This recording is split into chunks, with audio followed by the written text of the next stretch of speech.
Obstacles. একটা হচ্ছে, আমি বাম দিকে একটু খেয়াল করেন, আমি বলেছি বি ইনফর্ম, আমি বলেছি বি ট্রেন, আমি বলেছি বি পজিটিভ। আপনার কাস্টমারের সম্পর্কে আপনার কাছে যত ইনফরমেশন থাকবে, আপনি তত বেশি অবস্টাকল ওভারকাম করতে পারবেন। ফর এক্সাম্পল, আপনি জানেন যে আপনার কাস্টমারের ব্যাংকে অ্যাকাউন্টের অবস্থা খুবই খারাপ। এখন আপনি ক্রমান্বয়ে তার কাছে সেল করার চেষ্টা করছেন। এই সেল করে আপনি বিপদে পড়বেন। ফর এক্সাম্পল, আপনি জানেনই না কাস্টমারকে প্রথম অ্যাপ্রোচটা কিভাবে করতে হয়। আপনি কি কাস্টমারের সাথে প্রথমেই প্রাইস নিয়ে কথা বলবেন, নাকি প্রোডাক্টের ফিচার নিয়ে কথা বলবেন? এটা খুব ইম্পর্টেন্ট, এটা নিয়ে আপনার ট্রেনিং লাগবে। ধরো এই যে নাদিম ভাই গাড়ি নিয়ে কথা বলে, আমি ওনার একটা ভিডিও দেখেছি। উনি কাস্টমারের সাথে ওই গাড়িটা কতটা এনভায়রনমেন্ট ফ্রেন্ডলি, ওই গাড়িটা কতটা ফিউল এফিসিয়েন্ট, এইগুলো নিয়ে আগে কথা বলে। আগেই বলে না ভাই আমার গাড়ি খুব ভালো, আমার গাড়ির দাম বেশি, এটা উনি বলে। উনি আগে বুঝায় যে এই গাড়িটা পরিবেশের জন্য ভালো, এই গাড়িটা ইউজারের জন্য ভালো, এই গাড়িটা ফিউল ইকোনমি আছে, এই গাড়িটার লংজিভিটি বেশি, মেনটেন্যান্স কস্ট কম, এগুলা বলে। তো এগুলো উনি কোত্থেকে শিখলো? ওনার তো ট্রেনিং লাগছে। উনি তো মেকানিক্যাল ইঞ্জিনিয়ার না, হি ইজ ফ্রম ফিজিক্স। তো he was trained and he was prepared. এটাও ইম্পর্টেন্ট। আচ্ছা, তারপর হচ্ছে বি পজিটিভ, মানে আপনাকে হতাশ হলে চলবে। এটা ছিল হাউ টু ওভারকাম অবস্টাকল। আচ্ছা, এবার আমি চ্যাট জিপিটির ফিডব্যাকটা দিই। চ্যাট জিপিটি কে আমি যখন জিজ্ঞেস করলাম যে কমিউনিকেশন অবস্টাকল ওভারকাম করার উপায় বল, সে চারটা উপায় বললো। একটা হচ্ছে use clear language. For example, আমি এখন যে ভাষায় কথা বলছি, আমি তো আমার বাড়ি খুলনায়, আমি খুলনার ভাষায় কথা বলতে পারতাম, বা আমি ঢাকায় ভাষায় কথা বলতে পারি, আমি বলতে পারতাম। বা আমি ইংলিশে খুব ভালো, আমি ইংলিশে কথা বলতে পারি। কিন্তু আমি এমন একটা ল্যাঙ্গুয়েজ ব্যবহার করছি যেটা আপনাদের কাছে অ্যাকসেপ্টেবল মানে মনে হয়, আহ, যাতে করে আপনাদের কোনো শব্দের প্রতি, কোনো আমার কথার টানের প্রতি আপনাদের মধ্যে নেগেটিভিটি ক্রিয়েট না হয়। আপনারা যেন ডিস্ট্রাক্টেড না হয়ে যায়। আমি ইংরেজি বাংলা মিশিয়ে কথা বলছি, পুরো বাংলায় বলছি না, পুরো ইংরেজিতে বলছি না, মানে একটা ওভারঅল ইন্ডাস্ট্রি স্ট্যান্ডার্ড মেনটেন করার চেষ্টা করি। তো আমার ল্যাঙ্গুয়েজটা ক্লিয়ার। আমার আমার মনে হয় আপনারা, আমি যদি ভুল বলি আপনারা বলতে পারেন। তো আপনি যে ভাষায় লিখছেন, আপনার কথাটা আর একজন রিড করবে কিনা ঠিকভাবে, লিখিত হোক, মৌখিক হোক, আপনার ল্যাঙ্গুয়েজটা ক্লিয়ার হইতে হবে।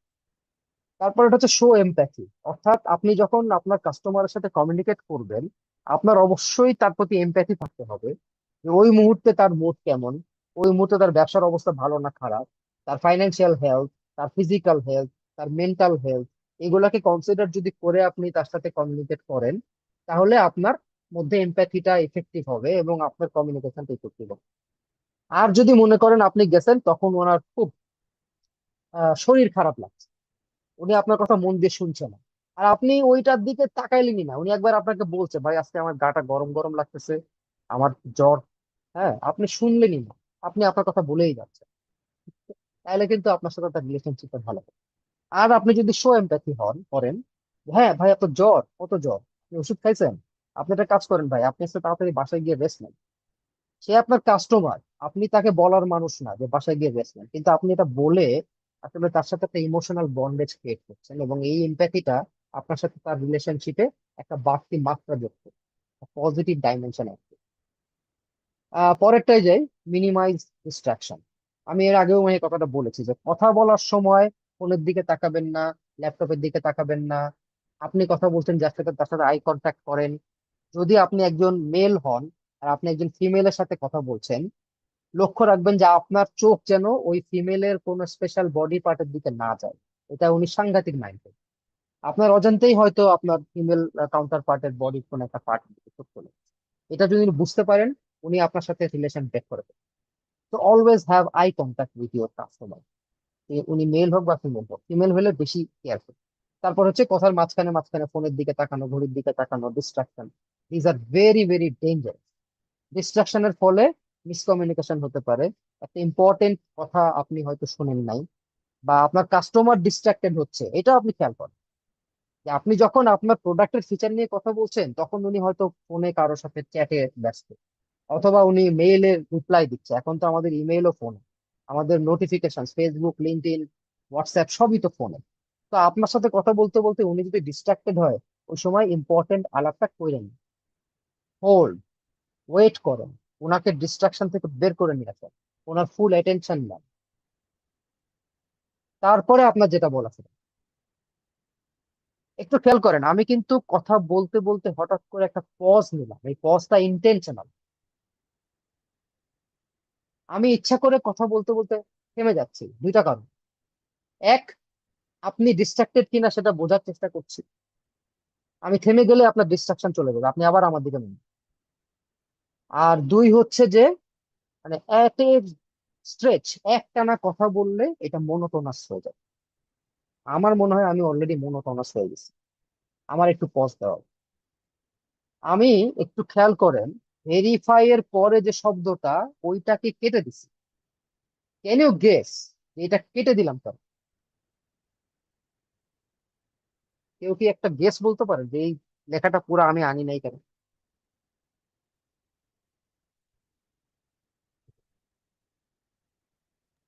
আচ্ছা। সকল অ্যাজাম্পশন সঠিক যাতে আমি নাও অ্যাজিউম হতে করে পারে। নেই, হ্যাঁ, মানে কি, এই যে অ্যাসাম্পশনের অ্যাজাম্পশন উপর বেস করে যাতে শব্দটা অ্যাজিউম করে নিই। পুরোপুরি, হ্যাঁ অ্যাজাম্পশন শব্দটা আমি পুরোপুরি রাখি নাই, কিন্তু আপনার কি এটা পড়তে কষ্ট হচ্ছে? না, ডেফিনেটলি না, কারণ আমি এই জিনিসটার পারসেপশনটা জানি। হ্যাঁ মানে আমি বোঝাতে চাচ্ছি যে সবসময় আপনার সামনে যেটা আছে সেইটা পরিপূর্ণ পিকচার নাও হইতে পারে। আপনাকে কিছু জিনিস অ্যাজিউম করে নিতে হইতে পারে, কিন্তু আপনার অ্যাজাম্পশন কারেক্ট কিনা সেটা আপনাকে ভেরিফাই করতে হবে। ধরা যাক একটা লোক আপনার সামনে আসছে, আপনি ধরেই নিচ্ছেন যে সে আপনার কাস্টমার হবে, এটা নাও হইতে পারে। আবার উল্টাটাও হইতে পারে যে আপনার কাছে যে লোকটা আসছে, আপনি ধরে নিচ্ছেন যে আপনি যার কাছে গেছেন এ আসলে কিনবে না, আপনার বস ঠেলে ঠেলে আপনাকে জোর করে পাঠাচ্ছে। এবং আমার ক্ষেত্রে এটা আমি খুব দেখি যে আমার সেলস এর এক্সিকিউটিভ কেউ কেউ ওই কাস্টমারের কাছে যায়, কাস্টমার সাথে একটা সেলফি তুলে তুলে পাঠায় দেয়, মনে করে যে হ্যাঁ আমি তো কাজ করে ফেলছি। কিন্তু ইট মেক্স নো সেন্স যে আপনি কাস্টমারের কাছে গিয়ে তার সাথে সেলফি তুলছেন। মানে আপনার কাস্টমারকে রিড করতে পারতে হবে, এবং আপনার কাস্টমারের সাথে এমন ভাবে র্যাপোর্ট বিল্ড করতে হবে যে সে আপনার সাথে বারবার সেলফি তুললে মাইন্ড করবে না, বা আপনার সাথে সে বাইরে কোথাও ডাইন আউট করতে রাজি আছে। তখন বুঝবেন যে এই কাস্টমার আপনার সাথে টিকে যাবে। তাহলে আপনার অ্যাজাম্পশন ঠিক কি ঠিক না, এটা আপনাকে বিভিন্ন ভাবে ভেরিফাই করতে হবে। একটা হচ্ছে কাস্টমার আপনাকে আপনার সাথে টেক্সটিং করে কিনা, আপনার ফোন কলে সে কিভাবে আপনাকে অ্যাটেন্ড করে, আপনি তাকে যদি কখনো বাইরে কফির দাওয়াত দেন বা ডিনারের দাওয়াত দেন বা কোনো অকেশনে দাওয়াত করেন। অনেকে কাস্টমারকে কিন্তু মানে ফ্যামিলি অকেশনেও দাওয়াত। আমার এই কনফিডেন্সের একজন বস ছিল, উনি নিয়মিত কাস্টমারকে বাসায় ডেকে হয়তো, এবং তার জন্য বড় ইলিশ মাছ, বড় রুই মাছ, হ্যাঁ বড় আইড় মাছ এগুলা কিনবে, আমি দেখতাম। তো মানে কাস্টমারের সাথে রিলেশনশিপটা লং টার্মে যাবে কিনা এটা আপনাকে ভেরিফাই করতে হবে। আর যেটা বলছিলাম যে অ্যাজাম্পশন, কাস্টমার সম্পর্কে আপনার যে অ্যাজাম্পশন, কাস্টমারের কোম্পানি সম্পর্কে, কাস্টমারের ফাইন্যান্সিয়াল হেলথ সম্পর্কে আপনার যে অ্যাজাম্পশন, অ্যাজাম্পশন গুলো কারেক্ট কিনা সেটা বিভিন্ন ভাবে আপনাকে ভেরিফাই করতে হবে। এবং আপনার সাথে কাস্টমার একটা বিষয় নিয়ে কথা বলছে, ধরা যাক উনি গভর্নমেন্ট নিয়ে কথা বলছে, আপনি ধরে নিচ্ছেন যে এই লোকটা আওয়ামী লীগ, বা আপনি ধরে নিচ্ছেন লোকটা বিএনপি করে। আপনি ধরে নিবেন না, আপনি তার সাথে আলোচনা করতে করতে ভেরিফাই করবেন যে আপনার ধরে নেওয়াটা কারেক্ট, সেইভাবে কথা বলবেন। এখন একটা লোকের পলিটিক্যাল ফিলোসফি আপনার সাথে কনফ্লিক্ট করতেই পারে, কিন্তু সে যদি আপনার কাস্টমার হয় তাহলে তার সাথে পলিটিক্যাল আলোচনায় যাবেন না। ধর্মীয় আলোচনা, দেখা গেল আপনার ধর্মবোধ তার ধর্মবোধ মূল্যবোধ আলাদা, যদি দেখেন কনফ্লিক্ট করে ওই আলোচনাটা অ্যাভয়েড করুন। এগুলো হচ্ছে টিপস। আপনার যেহেতু আপনি একটা সেলস এর কমিউনিকেশন ট্রেনিং এ আসছেন, আমি এই টিপস গুলো আমার লাইফ থেকে শেখা কিছু টিপস শেয়ার করবো।